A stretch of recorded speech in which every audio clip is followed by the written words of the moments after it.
Hi guys, I'm Shmi. Hello and welcome back to the channel where you join me today here at Silverstone in the UK for a first drive in the new McLaren 765LT, the long-tail version of the second generation of the Super Series, the follow-on to the 675LT and the 600LT, and perhaps in some ways a car that will be interesting to see how it stacks up against the McLaren Ultimate Series track car, the McLaren Senna. Well, today I'm going to show you around the car. We'll go through all of the details, talk about how they've shaved 80 kilos of weight, the additional aerodynamics, before going straight out here at Silverstone on the international circuit, part of the Formula 1 GP track, to experience what this car is actually like to drive. As you can probably tell, we have some very British weather today here at Silverstone for the launch of a new British supercar. It is cold, it is windy, it is also raining, which is not ideal for driving on the track. We'll see how that goes later on. But the 765LT is being built by McLaren from their base in Woking, England, built in the MPC attached to the iconic MTC, the McLaren Technology Centre. The LT, the long-tail name, represents the ethos. This is the track-focused version of the second generation Super Series, the 720S. But the name LT long tail actually goes back to the 1990s. It was first used by McLaren on the F1 GTR long tail when the new regulations for the 24 Hours of Le Mans and other racing series required the car to be extended, hence quite literally the long tail. Now this car is slightly longer than the 720S thanks to more aero, the wing, the diffuser, also the splitter over towards the front, and we'll go through all of those details shortly, but it represents a return again to building the track-focused hardcore version, following on from the first introduction, the 675LT, just over 5 years ago, where we came actually right here to Silverstone to the same piece of tarmac for the first drive in that car back in 2015. So it's going to be great to get this out very shortly onto the track again. They made 500 units of the 675LT Coupe, 500 units again of the 675LT Spider, followed in the meantime before this car by the 600LT based on the Sport Series and then the 600LT Spider. So the 765LT Coupe is now the 6th McLaren model that wears this long tail designation, which really represents what it's all about to drive. We're talking a car that is lighter. 80 kilos have been taken out from the weight of the 720S, which was already class leading in terms of its weight, to make it just 1,229 kilos dry weight. It also has more power. The 4-litre twin-turbo V8 now makes 765 horsepower, up 45 horsepower from the 720S, along with 800 newton meters of torque. Of course, visually, you can see the more aggressive design. We've got the extended front splitter, we've got louvers, we've got a much larger rear wing as well to help with downforce, to help with grip, especially at high speed. And this obviously is quite a fast track, so it's going to be a great place to actually experience it. To go through some of these things in more detail then, the 80 kilos that they've managed to save comes from the use of additional carbon fibre components like the rear aerofoil, the rear bumper, the diffuser, the lower side skirts coming around as well, the front bumper and splitter being made from carbon fibre to shave 14.3 kilos. It also has new forged wheels, all available in different finishes as standard. The car actually has a very high specification as standard, but the forged wheels and titanium bolts save another 22 kilos. On the inside, to show you in here, you can see the raindrops falling, lots of drama from the doors opening up, but we've got the carbon fibre mono cage that extends all around, proper supercar doors, but this car has the Senna bucket seats. It comes with the P1 bucket seats as standard. The Senna bucket seats save 18 kilos in this car as well, with their pads, a number of different designs you can have for the interior as well, and it also can be had without air conditioning if you'd like to save another 10 kilos. This car has that 4-litre twin-turbo V8 mid-mounted behind the occupants with 765 horsepower and 800 newton meters, going through a 7-speed dual-clutch gearbox all to the rear wheels. It can be had with the Trofeo R's sticky rubber or with the normal P0s. There is a lot to it though. You'll notice the design has heavily changed around the rear. We have this new quad tailpipe design in the centre, the much larger rear wing, as I said, which acts pivoting up for additional downforce. It will sit flat for DRS. It will go all the way up also to operate as an air brake. Down here, look at this diffuser. Look at the anger, almost race car style diffuser. We've got the guiding vanes back here as well, more openings for airflow out of the wheel arches. Look at all of the aero that's integrated into the lower parts of the skirts, the outer card that you have on the doors as well for airflow out of the front wheel wells. The 720S introduced the cooling that comes through here as well, clean air coming over the front of the car in towards the engine, which sits incredibly low back there, very hard actually to see, although there's a rather special window that you have inside to show you through. You do, like I said, get a lot of content for the car as standard in terms of the carbon fibre. You can have have the visual carbon louvers here, all included, or you could opt to replace them with the normal 720S Coupe parts for a slightly cleaner look should you prefer. You can have the glass panels in the roof, and inside you get the P1 bucket seat as standard, the Senna bucket seat as the optional upgrade. Of course, we've also got the rotating dashboard display, and you can quickly see it is getting a little bit wet. Look at that, the forged carbon of the tub you have. So let me take a seat in here, a little bit warmer. Let's start it for a moment. Car comes into life, and in fact I want to show you a little bit of what we've got behind. Titanium roll cage with the track package. You can have a window sitting in the back to see through to the engine, which we'll see on one of the cars a little bit later on. But this is not the ideal weather for track driving. I think in any case though, it's going to be a lot of fun, so let's head on through before we go through more of the interior a little bit later on. Here in the pit lane then, beside the start straight, the home of British Motorsport's Silverstone with the chicane grey 765LT, which I will be driving in just a moment. The car's again fitted with the track package. We've got the Senna style bucket seats and plenty more. In a second, we'll get it started and go straight on out. This is it then. Let's get the car started. Comes into life. So we are going to turn on the active dynamics panel. We're going to drive in handling sport and powertrain sport. Of course, I'm wearing a mask with the new regulations, but we will head straight out, unfortunately on a slightly damp track, but take first gear, we're in manual. We can head out down the pit lane then to experience this for the first time. Now I tell a little bit of a lie, I have just done a sighting lap, so I have had a small outing to know quite how slippy it is today. We need to take this very, very carefully. We've got the international circuit, so quite a short, tight technical loop. We've got to watch out for a few other cars that are out on track, just like that as well, as we build into it. And the first thing that you notice with this are the shorter ratios. It means that you're always basically on boost, because the car, well, it's just geared differently to be a little bit more characterful, to be a little bit more fun. Now this is where you take a slightly different route compared to the normal famous Silverstone circuit, but we now go down onto the hangar straight, and it's extraordinary how quick the numbers rise. Obviously you can tell a little bit of spring contraction from the P0 tyres. Those numbers just build astonishingly at 160 miles an hour, no problem, as we break in down towards Stowe, drop down the gears. This is the same track that I drove 5 years ago, the 675LT for the first time, and it's instantly a rewarding, exciting drive. You go firm on the anchors, you feel the stopping power, obviously sharing the CCMR brakes and pads from the Senna.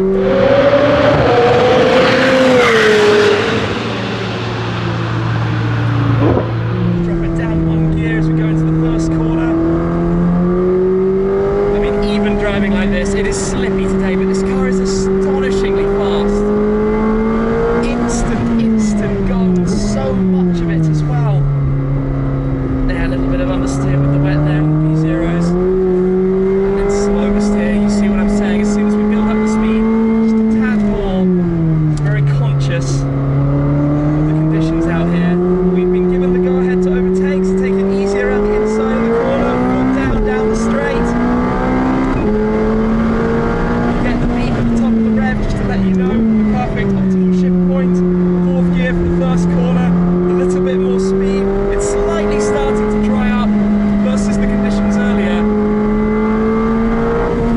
But really, you can feel that more playful character. This is the LT ethos, the long tail ethos that was introduced firstly with the 675. We felt it massively in the 600LT, and now you get it again in this. I would just love to be on the Trofeo R's in the dry to really make the most of it. Wow, the kick in sport. Proper kick in the back stuff. I mean, 7 seconds 0 to 200. Very conscious of it with 165 on the dash. So we go back onto the anchors down here. Now for a tester, let's go to track and track. Quite possibly, this is going to turn out to be a little bit slippy. We'll see what happens. Just getting a small feel for it, taking it easy, building back in. Obviously I've got the folded display. It drops by default. You can manually press the button to fold that back up. It says that's happening in front of us, so you get the additional information as well, depending how you want to have that screen set up. Unwind the curve, I'll try to keep off the curves, obviously.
has been quite a few laps, but we need to cool it down to take it back into the pits.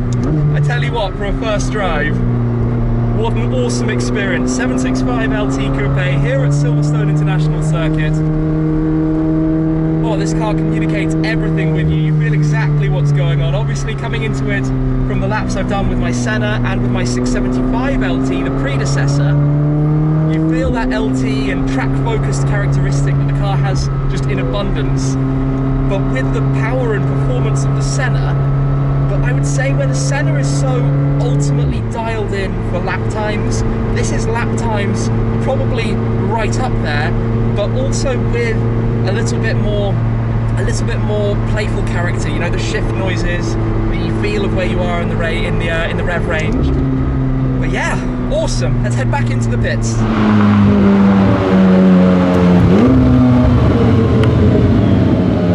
car returns back inside. First opportunity really for me to hear it from the outside as well, obviously from that exhaust with the gigantic rear wing that it has too. Just a cool thing. With the car parked back up then, let's have a look around it at a few more things. Of course, many of the body panels, like I said, are now made from carbon fiber to help take out some of the weight, down to 1,229 kilos, an exceptionally lightweight thing when you think about the fact that it still has a 4-litre twin-turbo V8. But obviously all of this aero at the front, the splitter design for the cooling, for the airflow that's managed around, using the headlights as well, the louvres on the wheel arches, obviously all the cooling that comes in through the door panels for the engine, and then that massive rear spoiler, the quad exhaust tailpipes in the centre, and the whole package that makes it so infinitely awesome to drive it out on track. Obviously quite a meaty diffuser down there as well. You can spot the gearbox just above, but this thing knows how to put the power down. What a brilliant, brilliant driving experience out here at Silverstone. Legendary place to drive it 5 years after the launch of the first new era LT, and now driving this chicane grey car back out on track. While I'm here, let me show you the interior of this specific car as well, because the colour scheme and configuration is really very nice. Obviously built on the interior of the 720S, but with the Senna buckets.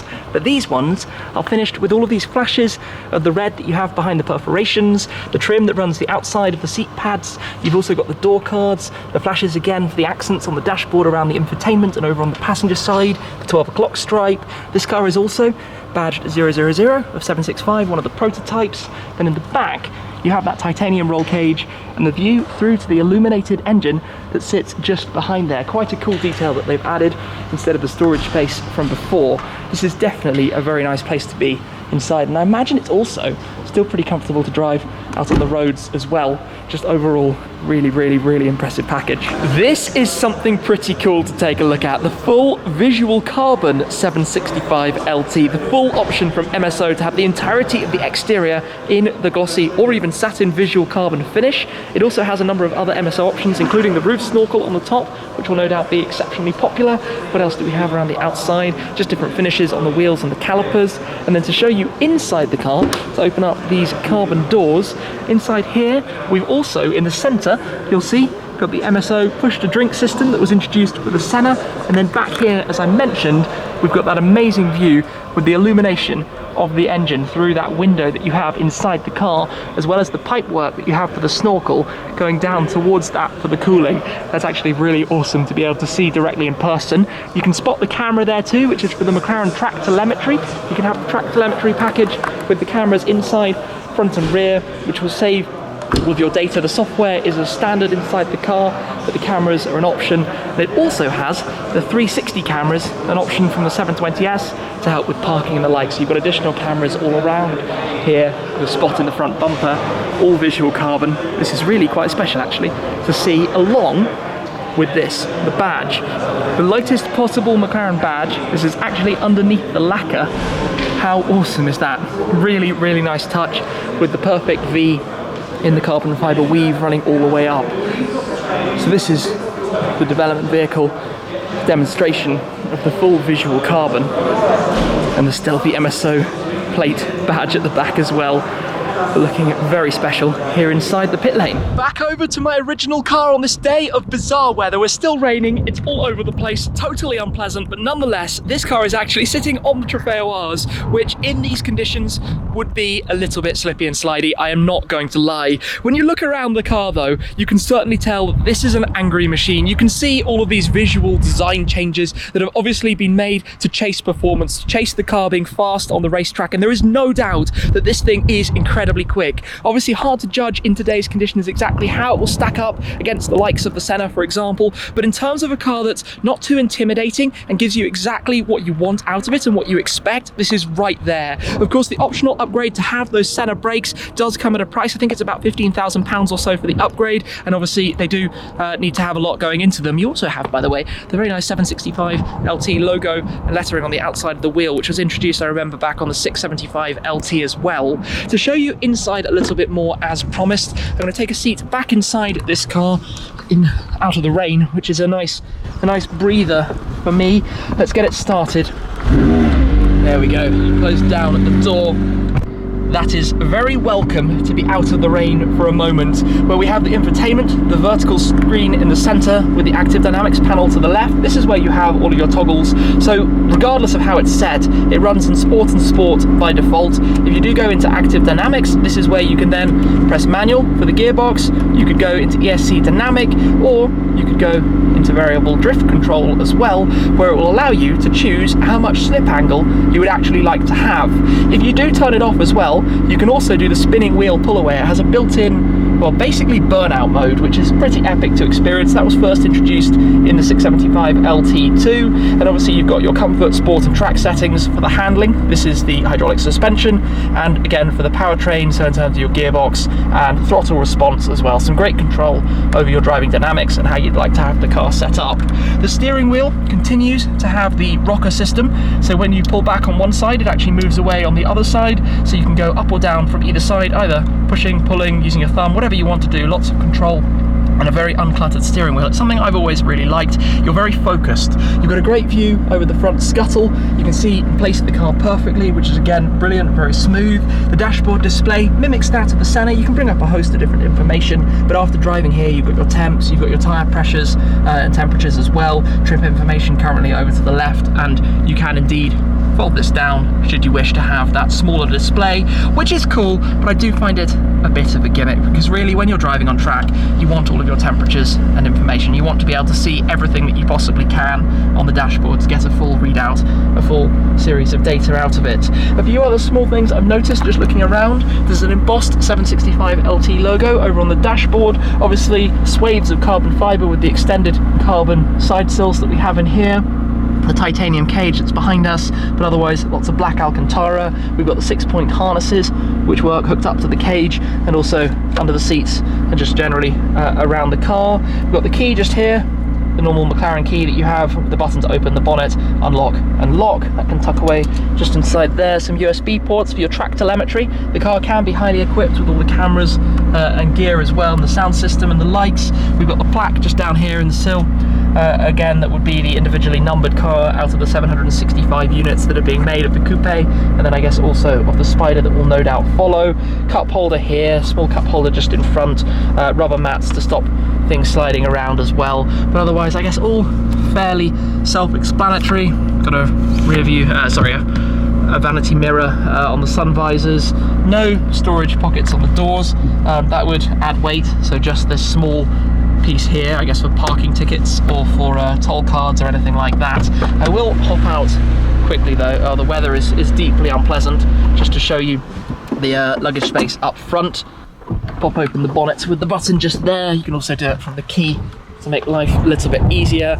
Yes, it is windy, it is miserable today, not ideal, but like I said, very British weather for the launch of a British supercar. Up here we've actually got a fire extinguisher in place, we've got the pack for the safety kit, and we've also got enough space as well for a couple of bags. You can fit at least 2 flight carry-on bags, as well as being able to see the lovely gloss carbon fibre underside of the front bonnet. That is actually an option to have the bonnet in carbon fibre. Normally that would be, I think, aluminium, but you do have the bumper and numerous other parts as standard in carbon to help shave all of that weight, as I was talking about earlier. So I think that's a pretty much full look then at the McLaren 765LT, a first drive here at Silverstone, back at the same location where we visited about 5 years ago for a first drive in the new McLaren Automotive's first long-tail product. It is very much LT by ethos, a track-focused nature, but totally different to the Senna. And that's the thing that I was hoping for, but didn't really know what to expect about it. It's clearly the 675LT vibe. It is incredibly fast. There's no two ways about that, but it's not that intimidating, and it's also quite fun. The sounds that you get out of it, the shift pops and cracks, the general feel of the car, but it's more on boost than the Senna. It's obviously not got the same almost understeer when you're really going for it as the Senna, but that's what the Senna is about. It's about being brutally fast. This is very, very, very close to that, but with a bit more fun to it. So it's what I hoped the car was going to be. We'll have to see whether one might become a Schmee-mobile down the line. Not entirely sure. We'll have to see what that space does. So keep your eyes out and we'll find out. I expect there will be a Spider that launches, and who knows what comes after that as well. For today though, I'm going to go get out of the rain. Thank you very much for watching. Thank you to McLaren for the opportunity for the first drive in the 765LT. And that is it for this time, guys. I'll see you again very soon. Cheers.